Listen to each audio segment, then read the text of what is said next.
Man City ayaa ku guuleysatay tartanka Haaland xagaagii hore iyadoo ka keentay Borussia Dortmund rikoorkiisa gool dhalinta tan iyo markaas wuxuu ahaa mid dareen leh. Ilaa hadda Haaland waxa uu kooxda u dhaliyay 42 gool 37 kulan oo uu saftay. Si kastaba ha ahaatee, Man City ayaa halis weyn ugu jirta inay ka harto horyaalka Premier League xilli ciyaareedkan. Intaa kadib waxaa jiray su'aalo ku saabsan in Haaland uu ku habboon yahay iyaga iyo in kale. Qiimaha lagu burburin karo qandaraaskiisa ayaa u oggolaanaya kooxaha kale inay Haaland kaga iibsadaan Man City 200 milyan oo euro xagaaga soo socda.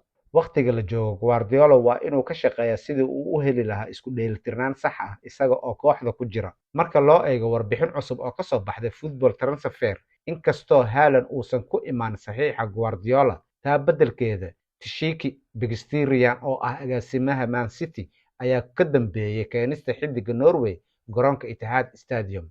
Waxaana la sheegay in Guardiola uusan horeyba u qorsheynayn Haaland. Dhab ahaantii waxay Real Madrid ugu iibin karaan si dhaqsiyo badan. Kooxaha ugu tunka weyn Isbaanishka ayaa raadinaya Haaland in muddo ah.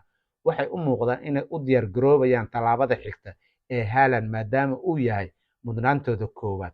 Marka Haaland uu u dhaqaaqa ama uu ka tago Man City, kaasoo lagu qiimeeyay iibintiisa 240 milyan oo gini, ayaa la sheegay in kooxdu ay dooneyso inay diyaariso beddelkiisa. Warar lagu kalsoon yahay ayaa sheegay in Man City ay dooneyso inay mar kale weeraraan Borussia Dortmund si ay gacanta ugu soo dhigaan weeraryahanka kooxda Youssoufa Moukoko. Moukoko ayaa hadda ku raaxaysanaya xilli ciyaareedkiisa ugu mashquulka badnaa ee xirfadiisa. Inkasta oo uu hadda dhaawac ku maqan yahay, waxa uu dhaliyay 6 gool 26 kulan oo uu saftay. Inkastoo xagga gool dhalinta Moukoko iyo Haaland uu farqi weyn u dhaxeeyo, laakiin Moukoko da'diisa oo ah 18 sano wuxuu haystaa waqti badan oo uu ku horumariyo xirfadiisa. Sida laga soo xigtay Football Transfer, Guardiola ayaa aaminsan in Moukoko uu la mid noqon doono weeraryahanadii hore ee Man City Sergio Aguero iyo Gabriel Jesus. Sidaa darteed, waxaa laga yaabaa inuu noqdo qof si fiican ula qabsan kara tacticada Guardiola. Inkastoo la yiri tagista Haaland ayaa laga yaabaa inay ka dhowaato sidii la filayay. Warbixintu waxay sidoo kale sheegtay in tani ay dhab ahaantii qaadan karto dhowr sano si ay u hirgasho, balse u dhaqaaqista Haaland ee Real Madrid